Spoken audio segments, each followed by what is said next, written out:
తూ అని పాపన వాడు పోతాడు. పోని మనం మంచి పని చేయాలి. దేవుడు శిక్ష ఇచ్చిండు.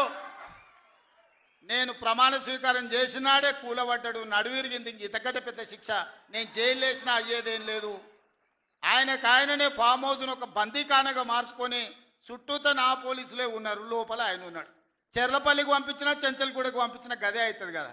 ఇక తిండి బరువు నాకు ఎక్కువ అవుతుంది. అదొకటి. లోపల చెర్లపల్లి చెంచల్గూడ పెడితే ఆయన తిండే తినికి మళ్ళీ ఆయన ఏదైనా కావాలంటే అదిగిన చేస్తే సర్కార్కి ఎక్కువ ఖర్చు అవుతుంది. తిండి ఆయన సంపాదించేది ఇన్నా ఫామ్ హౌస్లే ఒక బందీఖానగా పెట్టుకొని చుట్టూతో మన పోలీసులే పహారా కాస్తున్నారు. ఇక ఆయన చేసిన పాపాలకు ఆయననే పోతాడని ఊరుకున్నా. నేను ప్రమాణ స్వీకారం చేయడానికి పోయిన రోజే మంచం మీద నుంచి బోర్ల పడి మక్కెలు ఇరిగి మూలకు పడ్డాడు. ఇక ఆయన నిన్నొచ్చి పెద్ద మనిషిలాగా మంచి చెప్తాడేమో అనుకున్నా. తోలు తీస్తా అని అన్నాడు.